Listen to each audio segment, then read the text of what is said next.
Kalau jadi pembisnis, untungnya hanya untuk kamu sendiri.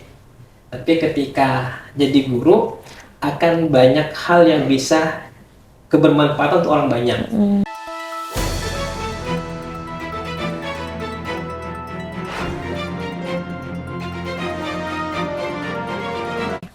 Assalamualaikum warahmatullahi wabarakatuh. Halo sahabat Diskopi Podcast. Nah, kali ini kita balik lagi tentunya bareng Diskopi Podcast. Nantinya memang kita akan membicarakan tentang dinamika sekolah maupun pendidikan yang ada di Indonesia.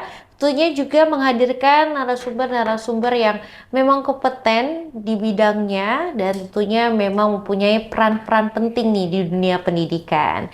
Nah, kali ini tentunya balik lagi bersama Malika Hijriati Dewi di sini dan kita sudah bukan kedatangan sih, kita udah menghadirkan nih narasumber kita yang sangat luar biasa. Kali ini di suasana yang sangat adem, ketemunya orang yang adem juga. Wah, luar biasa. Dan di sini juga kita difasilitasi ruang radio nih dari Nuril 102.7 FM Jambi. Nah, jadi di sini juga ada ruang radio ataupun siniarnya khusus dan kita kali ini bisa berkesempatan ngobrol di ruangan disediakan nih sama SMA Nurul. Keren banget ya. Langsung aja nih, kita udah nggak sabar untuk ngobrol-ngobrol bareng kepala sekolah dari SMA Nurul Ilmi Jambi. Langsung aja kita akan memperkenalkan. Di samping saya di sini suatu kehormatan bisa berjumpa dengan Ustadz di tengah kesibukan udah ngeluangin waktu. Terima kasih loh Ustadz ya.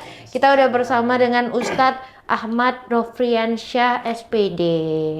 Halo Ustadz. Iya, halo. Gimana hari ini keadaannya Ustadz? Kabarnya gimana di siang hari ini? Alhamdulillah luar biasa. Alhamdulillah luar biasa ya Ustadz ya, di tengah kesibukan tapi bisa ngeluangin waktu juga Ustadz. Tadi Ustadz gimana? Dari sekolah kah atau ada kegiatan kesini tadi? Ini tadi dari persiapan kita lagi geladi ya. untuk kegiatan tasyakuran kelas 12. Oh, tasyakuran kelas 12. Sudah mau perpisahan berarti ya?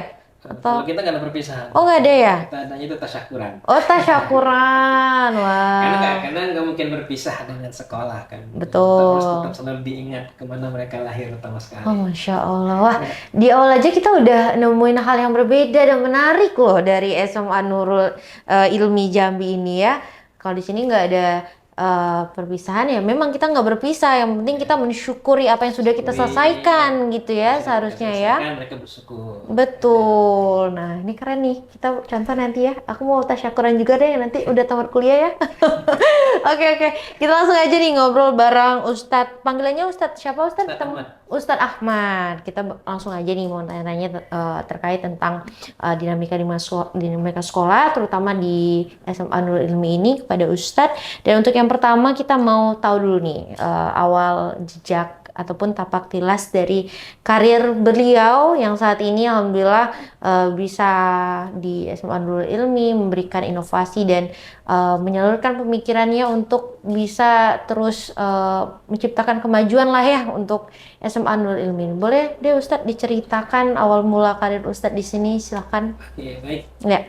Kalau karir sebenarnya kita awal Nurul Ilmi di 2010. Oh, 2010. Ketemu dengan subhanallah yayasan yang luar biasa. Nah, sebelumnya kita di Nuril bukan selaku guru tetap, tapi sebagai freelance. Ya, mengajar di saat jam ngajar.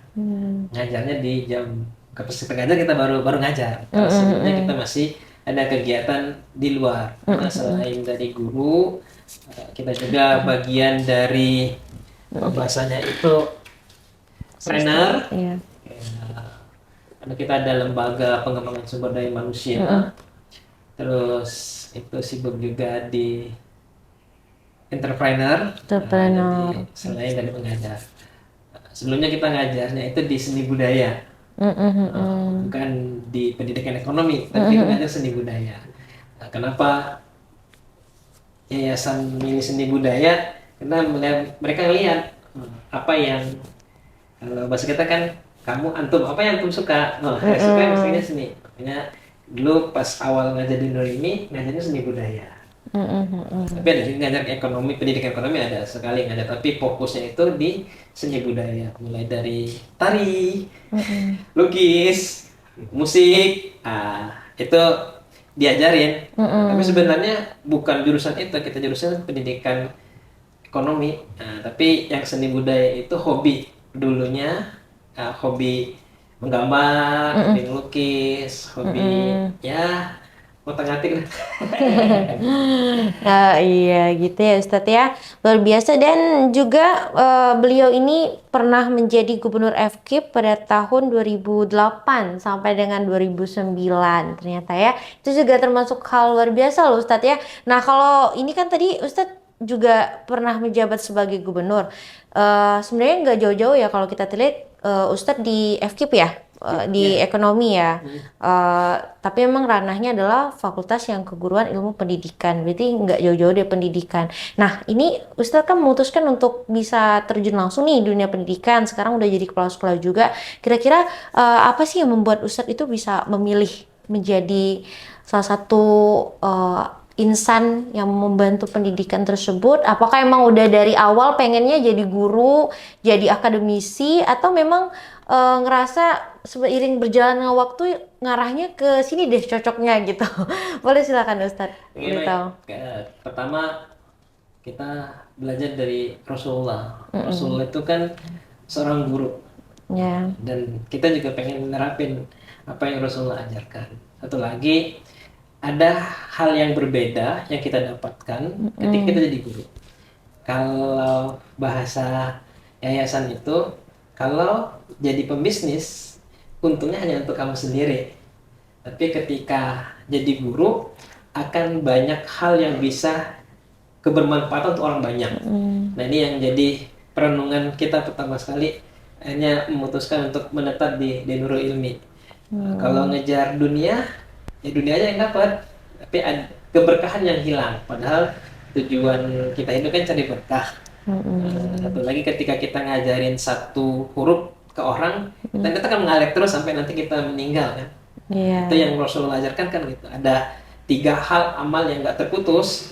Pertama, sedekah jariyah, ilmu yang bermanfaat, dan anak yang soleh. Kalau sedekah jariyah kita bisa berinfak, masjid dan lain hal. Nah ilmu yang bermanfaat di mana aja, di guru. Gitu. Oke, luar biasa. Jadi Ustadz bukan hanya kita bisa menyalurkan ilmu kita kepada anak-anak, siswa-siswi, orang lain, tapi juga alhamdulillah bisa dapat berkahnya sesuai dengan ajaran Rasulullah. Masya Allah sekali ya. Oke, itu tadi ya mungkin udah jelas juga yang udah Ustadz bilang tadi ya untuk perjalanan karir beliau sampai di titik ini, dan tentunya juga beliau orang hebat, orang yang punya motivasi tinggi tentunya dunia pendidikan kayak gitu ya. Dan berikutnya kita langsung aja mau tanya-tanya nih seputar selama Ustadz menjalani kepemimpinan di sini, kira-kira Ustadz apa aja nih strategi-strategi maupun inovasi-inovasi yang udah berjalan sampai saat ini di SMA Nurul Ilmi ini. Silakan Ustadz. Kita diamanahkan di SMA itu 2009 ke 2010. Kita awalnya SMA kepala sekolah itu teacher with zero, itu yang penggerak pertama. Saat itu beliau disekolahkan oleh yayasan untuk ngambil S2 dan S3. Di yayasan memberikan amanah itu ke kita untuk menjadi kepala sekolah. Awalnya berat karena kan mesti mengantarkan siswa pertama sekali dari Nurul Ilmi untuk tamat, dan ini menjadi sebuah tantangan baru. Dan kita punya prinsip, kalau kita memberikan yang terbaik, insya Allah dapat yang terbaik. Karena kita dulu punya sebuah mimpi, bagaimana SMA Nurul Ilmi ini bisa punya bisa dikenal ataupun setara dengan Mance dengan TT. Karena kan orang berpikirnya Mance dengan TT itu menjadi sekolah favorit awalnya. Di awal sekali kan kita baru 5 tahun nih, kita mau masuk ke 6 tahun, kita sekolah baru kata itu, baru mau tumbuh. Hanya kita sampaikan pada saat yayasan berikan amanah ke kita, agak sedih, ya Allah, apa sanggup saya memikul beban ini. Tapi ya sudah, bismillah. Kita kumpulin teman-teman, yuk kita punya targetan besar. kita punya target bahwasanya sekolah kita insya Allah bisa setara dengan Mance dengan TT meskipun kita baru. Apalagi kita targetannya bagaimana 1.000 orang itu daftar ke Nurul Ilmi jadi yang pertama. Kita jadi daftar ke Nurul Ilmi jadi pertama. Ya, terus satu lagi bagaimana kita mengantarkan anak-anak kita bisa meraih mimpi mereka untuk sukses UTBK dan lain hal. Alhamdulillah di tahun kedua Allah kasih rezeki. Ya, kalau itu kan bukan karena ikhtiar kita paling sedikit kan, banyak itu kan berkah dan rahmat dari Allah. Allah kasih rezeki keluar hasil dari dulu kan ada penilaian dari nilai UTBK. Alhamdulillah Nurul Ilmi masuk 1.000 top 10 sekolah yang nilai UTBK-nya tinggi. Salah satunya yang kalau di Jambi ada 3 sekolah, itu pertama ada Mance, ada TT, yang ketiga itu Nurul Ilmi. Dari hal ini, wah Allah kasih rezeki kita udah setara nih kita, karena udah bisa masuk ke 1.000 top 10 SMA se-Indonesia. Kan dulu dari saya lupa, ada yang tim penilainya ingin mengenai nilai UTBK tertinggi. Nurul Ilmi masuk ke 1.000 top 10 itu. Dan kita udah nilai seprovinsi kita nomor 3, kalau sekota kita nomor 1 kalau berdasarkan nilai UTBK-nya. Nah, itu menjadi sebuah tantangan baru. Alhamdulillah kita ikhtiar kembali. Apa yang harus kita lakukan? Program-program besar apa yang mau kita lakukan ke depan? Karena kita untuk Nuril di kelas 10 salah satunya ada ke kampung Inggris, homestay kampung Inggris selama 1 bulan itu di kelas 10. Terus di kelas 11 ada Ghost to Campus, di kelas 12 ada Sukses UTBK. Itu bagian program besar yang kita canangkan untuk mengantar anak-anak kita bisa meraih mimpi-mimpi mereka. Kalau di kampung Inggris harapannya mereka bisa belajar bahasa, atau lagi mereka belajar mandiri karena pisah dengan orang tua, no handphone. Tidak ada handphonenya selama 1 bulan. Jadi benar-benar mandiri, uang saku mereka yang kelola dan lain-lain. Selama 1 bulan harapannya mereka bisa ya minimal ada bekal yang mereka dapatkan. Satu lagi kan mereka bisa ngelihat orang lain belajar gimana. Selama ini cuma di Sumatera aja, mereka pergi karena kalau pas liburan di Pari itu sampai 10.000 orang belajar bahasa Inggris. Jadi bisa ketemu dengan siapapun. Nah, jadi mereka ada wawasan baru, pengalaman baru, ketemu dengan orang banyak. Di kelas 11 kita pengennya anak di kelas 12 itu punya motivasi besar dalam meraih mimpi mereka. Nah, makanya di kelas 11 kita ada Ghost to Campus. Ghost to Campus itu mereka ke kampus-kampus favorit sesuai dengan jurusan yang mereka ambil. Kalau biasanya kan kalau sekolah cuma ke universitas. Kalau di kita enggak, kita itu menjadwalkan langsung ke fakultasnya. Jadi kalau ke UI bukan rektoratnya yang menyampaikan, tapi fakultas yang sesuai dengan peminatan kesehatan, teknik, terus hukum, sosial dan lain hal itu yang menjelaskan ke anak-anak sampai dengan yang kedinasan. Jadi agak kalau ada yang kerjasama dengan kita agak ribet sedikit ya. Bukan masuk ke 1 surat, tapi mesti masukin beberapa surat ke fakultas. Karena harapan kita anak punya informasi baru, apa yang mesti mereka siapin. Terus itu yang di kelas 11. Harapan kita di kelas 12 mereka udah punya gambaran apa mereka siapkan. Karena kita di kelas 12 ada program Sukses UTBK itu, mereka nanti di semester 2 sarapan soal setiap hari. Sarapan kasih soal, bahas soal, dan tryout setiap bulan. Targetannya mereka bisa ya di kampus favorit terbesar yang mereka ingin. Itu bagian ikhtiar kita sih sebenarnya. Ya, terlepas lagi kembali ke anaknya. Yang paling penting mereka termotivasi untuk bisa meraih mimpi mereka. Oke, luar biasa ya. Itu tadi yang udah Ustadz bilang tadi ya ke kita semua bahwasanya ada 3 program. Ada yang ini baru mungkin sebagian besarnya, belum lagi program kecil-kecil mungkin ya, masih ada yang masih banyak. Di antaranya ada Kampung Inggris yang mana nanti ada kunjungan gitu ya Ustadz ya. Kemudian juga Ghost to Campus sama Sukses UTBK itu program unggulan. Tentunya ini pasti diharapkan bisa memberikan motivasi, kemudian juga menambah dari ilmu-ilmu untuk pembelajaran di kelas. Nah, kalau bicara tentang tantangan selama pelaksanaan program itu apa aja Ustadz? Dan bagaimana sih dari tenaga pendidiknya SMA Nurul Ilmi bisa mengantisipasi maupun mungkin bisa apa ya, bisa menghadapi tantangan tersebut Ustadz selama diimplikasiin programnya? Silakan. Alhamdulillah kita di Nur ini kan yayasannya mendukung semua kegiatan guru-guru dan lain hal. Makanya kita mesti menyiapkan tim kita itu pertama solid dulu. Iya. Ya, kan kita punya mimpi besar. Kalau tim kita nggak solid, butuh effort yang lebih. Iya. Karena di awal-awal kita mengatakan kita itu satu tim, bukan Superman, tapi kita adalah super team. Ketika ada hal yang kurang pas, kita diskusikan sama-sama. Ya, satu lagi, must be happy, mesti bahagia menjalankan sesuatu itu. Jangan bukan terpaksa, bukan karena tuntutan dan lain hal. Saya katakan ke tim kita di SMA itu, mengajar itu bagian dari sebuah amal. Mengajar adalah bagian dari sebuah amal. Makanya beramallah yang terbaik.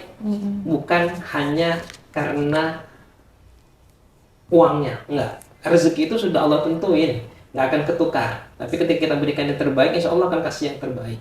Kita nggak ada yang tahu dari lisan kita yang mana, dari kata-kata kita yang mana, yang memberikan inspirasi bagi anak didik kita. Makanya mesti selalu berbuat kebaikan. Karena kita setiap pagi ada kegiatan majelis pagi. Selain daripada apel dulu, biasanya setelah apel mereka ikrar, ada majelis pagi. Majelis pagi itu mereka ketemu dengan wali kelasnya. Nah, jadi sebelum belajar itu mereka ada majelis pagi. Di situ ada kegiatannya murojaah. Murojaah itu membaca Al-Quran sama-sama, mengulang hafalan. Kedua itu mereka sholat duha, itu yang mereka zikir. Dan itu ada penguatan dari wali kelasnya. Itu setiap hari. Nah, berkaitan dengan literasi, kita punya program satu hari satu siroh. Maksud itu satu kisah yang dikisahkan ke anak-anak. Itu gurunya yang berkisah. Nanti di ba'da sholat zuhur, anak yang berkisah, maksudnya menyampaikan sebuah siroh ataupun kalau itu cerita sahabat, cerita Rasulullah itu yang mereka kisahkan pada zuhur. Dan itu pernah melatih public speaking mereka. Satu lagi ngajar mereka untuk baca jadinya, ngajar mereka untuk baca dan lain hal. Satu lagi untuk perpustakaan kita up to date. Up to date itu maksudnya yang mana yang anak sekarang ini suka baca, bukan kalau nanti berkunjung perpustakaan kita. Untuk baca buku pelajaran itu nggak terlalu banyak, yang banyak itu novel, terus itu science, yang unik-unik. Itu yang ada di perpustakaan kita, karena kita pengen anak-anak itu hobi dulu nongkrong di perpustakaan. Nah, kalau biasanya kan di perpustakaan kadang orang cuma buku pelajaran aja. Kalau kita nggak, semuanya ada, science, terus puisi, novel, sirot, ini tebal-tebal, yang tipis, ada semua. Jadi tinggal mereka mau baca. Kita pengen motivasi mereka itu bisa baca. Ada juga buku yang guru yang bikin, guru yang bikin, terus ada juga anak yang bikin. Makanya kita dari yayasan dukung 1 tahun minimal itu ada 1 buku dari siswa, 1 buku dari guru yang diterbitkan. Dan itu ada evaluasinya. Dari sana ada evaluasinya untuk motivasi kita juga keluarin produk. Dan produk kita setiap hari dievaluasi untuk perbaikan ke depannya. Yang paling penting mereka mesti bahagia dulu nih, menikmatin. Kalau nggak menikmatin, biasanya nggak semangat untuk meraih mimpi itu. Oke, luar biasa, keren banget ya. Aduh, jadi nggak cuman dapat berkahnya, tapi juga ternyata pembelajarannya intensif banget di sini ya Ustadz ya. Dievaluasi terus kita. Dievaluasi terus ya. Ada yang mengevaluasi kita dievaluasi oleh tim HRD, guru-guru dievaluasi oleh kita. Sedangkan ada juga tim HRD yayasan yang keliling juga untuk mengevaluasi kegiatan kita. Harapannya itu nggak ada jam kos atau itu jam kosong. Harapannya di semua pada saat jam mengajar, guru semuanya udah masuk ke kelasnya masing-masing. Dan itu dievaluasi setiap harinya. Ketika kosong ada dan lain hal, itu menjadi sebuah catatan, dan itu mesti ada penguat dari kita pengelola dan juga dari tim yayasan untuk nguatin kita apa yang mesti kita lakuin lagi. Setiap 2 pekan setiap bulannya itu kita guru-guru ada pelatihan untuk pengembangan diri. Itu yang mesti, karena kan mesti up to date ilmu dan lain hal. Semuanya dipelajarin di setiap hari Sabtu. Biasanya semua guru mereka ngumpul, ada apa bahasanya itu ya, untuk pengembangan diri mereka. Iya. Kita punya raport. Guru itu punya raport. Setiap mereka mau bagi apa namanya dapat salary bulanan, dapat raport dulu. Ada raportnya. Jadi mereka itu bagi dapat raport setiap bulan. Jadi kinerja mereka dan semuanya. Iya. Kita ada raportnya untuk guru-guru kita. Jadi mereka termonitoring apa yang mesti kita lakukan. Dan juga kayak anak misalkan punya targetan hafal selama di SMA mesti hafal 3 juz Al-Quran. Itu minimal. Kalau dia belum hafal, ya mesti hafal sampai selesai. Karena itu memang sebuah kewajiban. Minimal 3 juz Al-Quran dia hafal. Terus 5.000 kosakata bahasa Arab, bahasa Inggris, selain dari akademik. Nah, dan mulai ibadah juga dievaluasi. Guru juga sama, mesti hafal 5.000 kosakata, mereka juga mesti hafal. Terus Al-Quran juga mesti hafal. Itu yang dilakukan oleh guru. Dan itu dievaluasi. Dan itu ada raportnya. Itu untuk memotivasi sih sebetulnya guru Nurul ini. Tapi kita menganggap itu bukan beban. Tapi itu menjadi sebuah apa bahasanya untuk meningkatkan kapasitas kita. Iya, untuk meningkatkan kapasitas. Kita kan pengennya bertumbuh dan bertumbuh. Makanya visi misi Nurul ini kan terdepan mewujudkan generasi yang tangguh, cerdas, berakhlak mulia. Itu kan cerdas, terdepan. Berarti kan mesti kalau terdepan mesti punya power yang lebih. Iya. Kalau nggak ada power yang lebih, nanti nggak jadi terdepan. Wah, ini luar biasa nih, banyak pertanyaan-pertanyaan juga nih yang mau kita ulik lagi. Tapi diantaranya Ustadz tadi menarik ada evaluasi, kemudian juga yang penulisan itu ya, itu pasti nanti di akhir ketika mereka sudah mau menyelesaikan pendidikan bakalan nerbitin buku gitu ya Ustadz ya. Nah kira-kira itu bukunya tentang apa? Mereka apakah guru-gurunya memberikan topik, nanti siswanya yang mengembangkan sendiri, atau memang sesuai dengan kesan dan pesan mereka selama mengikuti pendidikan? Nah itu apa? Seperti apa nih Ustadz topiknya? Untuk topik sebenarnya kembali ke person masing-masing. Mereka mau mengangkat apa dulu. Karena kita pengennya itu kalau dibatasin mereka akhirnya idenya nggak berkembang. You pengennya apa nih? Saya pengen bahas ini. Oke, silakan dilanjutin dulu. Nanti kalau ada kendala baru tanya. Sama kayak di organisasi OSIS, di kita juga kayak gitu. Untuk pengembangan skill anak-anak, kita apa pengelola, guru-guru nggak ikut terlalu banyak. Kayak kita ada event besar namanya Neforia. Neforia ini bahkan mereka bisa ngumpulin pencarian dana dan lain hal sampai ratusan juta. Dan mereka sendiri yang nyari. Masalah ngundang pembicara, mereka sendiri. Gurunya cuman lihat. Kalau ada kendala berat baru mereka turun tangan. Maka kita pengen melatih mereka kemandirian. Sama ketika literasi dan lain hal juga kayak gitu. Mereka bikinnya ada yang cerita tentang kehidupan mereka, ada yang bikin komik, komik itu ya mereka bikin keseharian, ada yang cerita apa namanya pada zaman dahulu karena ada juga tergantung anak sih sebenarnya. Karena kita ada juga makanya ada yang eskul cerpen, ada eskul yang bikin komik, ada banyak anak-anak. Ya tinggal membukukan. Kemarin kita pernah penulisan mengenai aksara incung. Itu anak juga yang milih. Sebelumnya kita bukan bikin anak-anak menulis mengenai apa yang teknologi. Apa namanya teknologi kalau ngantuk helmnya bunyi. Itu pakai penulisan juga.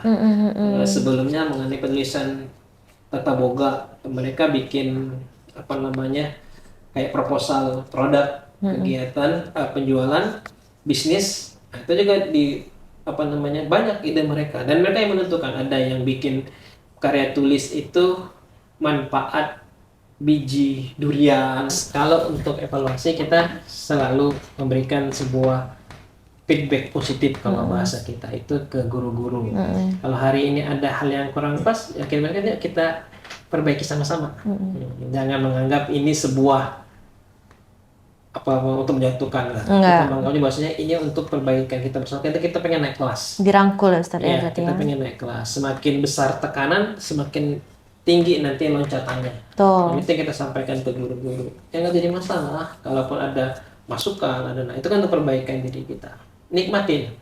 Jadi guru itu mesti menikmatin. Kalau kita nggak nikmatin, ya nanti ya terlalu banyak beban pikiran, stres nanti. Padahal jadi guru itu kan lagi beramal nih. Masa beramal kita stres ya. Kita kan pengen membawa orang ke surga. Orang bawa ke neraka aja semangat, masa kita mau bawa orang ke surga nggak semangat kan? Menuju kebaikan ya Ustadz ya. Itu konsepnya yang kita berikan. Insya Allah ada hal yang berlebih, berkahnya banyak. Berkahnya banyak ya didapatkan ketika kita menjadi seorang guru. Kan orang katakan kok jadi guru banyak orang muda ya. Iya, akan ketemu terus dengan anak-anak.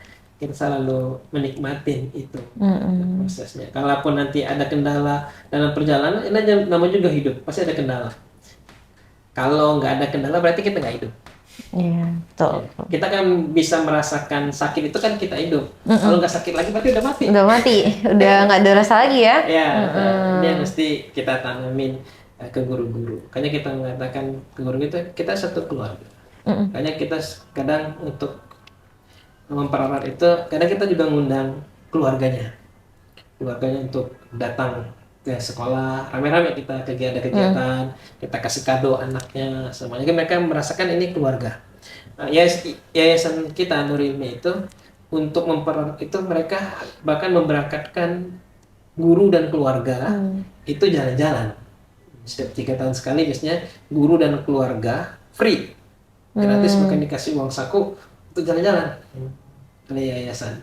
Diberangkatkan semua, jadi kayak SMA satu rombongan semuanya penuh. Kalau anaknya 5 gratis. Dan tadi ada sebuah kebahagiaan tersendiri ketika orang tuanya di guru di Nurul Ilmi. Maka orang jangan sampai nantinya pasangannya nggak ada di Nurul Ilmi tapi yang di rumah nggak ridho. Karena kita pengen menyatukan itu semua sinkron. Jadi mereka ketika melepaskan istri atau sangat suaminya untuk ngajar, mereka juga ridho. Makanya mesti bahagia semuanya. Jadi bukan hanya gurunya tapi juga anaknya juga mesti bahagia. Oke, luar biasa. Itu tadi feedback positif yang telah Ustadz utarakan. Kemudian juga ada kesinkronisasi antara tenaga pendidik, kemudian juga unsur keluarga, kemudian juga insya Allah nanti kalau udah sinkron bisa memberikan ilmu yang berkah dan berkelanjutan untuk para siswa dan siswinya gitu. Bahkan ya Ustadz satu ya. Lagi yang belum tersampaikan itu, kita membangun pola komunikasi dengan orang tua. Kita punya program namanya Orang Tua Menginspirasi. Orang Tua Menginspirasi itu orang tua ngajar. Oke. Mereka sesuai dengan bidang studi, bidang keahlian mereka. Ada yang dokter, ada polisi atau apa, mereka yang ngajar ke anak-anak. Jadi mereka biar anak ngerasain nih, oh kalau jadi ini, oh ini caranya. Supaya mereka belajar kehidupan orang tuanya seperti apa. Oke, baik.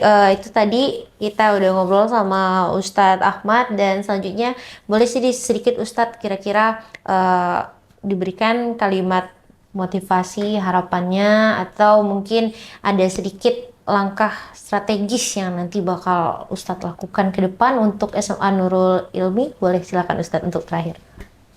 Kita pengen menyampaikan bahwasanya generasi masa depan itu ditentukan juga oleh guru-gurunya saat ini. Kalau kita pengen generasi masa depan itu cemerlang, maka gurunya mesti menyiapkan kemampuannya agar nantinya anak-anak itu siap menghadapi zaman yang nggak bisa diprediksi.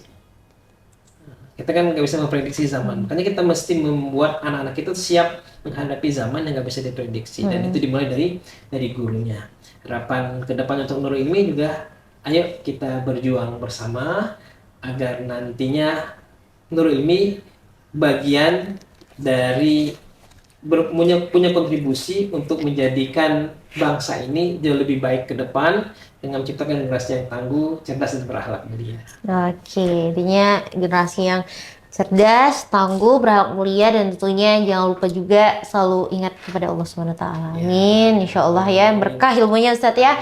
Ya baiklah pemirsa di Skopi Podcast, tidak terasa perjumpaan kita bersama Ustadz Ahmad Nofriansah SPD sudah di penghujung sesi, dan tentunya terima kasih sekali lagi Ustadz atas ilmunya hari ini, dan tentunya juga telah menginspirasi kami para tenaga pendidik ataupun semua penonton dimanapun berada, dari Sabang sampai Merauke, dari Ternate sampai Pulau Rote. Dan tentunya jangan lupa nantikan terus di Skopi Podcast, karena di sini kita akan ngobrolin tentang dinamika sekolah dan pendidikan Indonesia, terutama di Provinsi Jambi. Dan sampai jumpa lain kesempatan lagi. Wassalamualaikum warahmatullahi wabarakatuh. Terima kasih Ustadz Ahmad. Salam juga untuk SMA Nurul Ilmi. Thank you.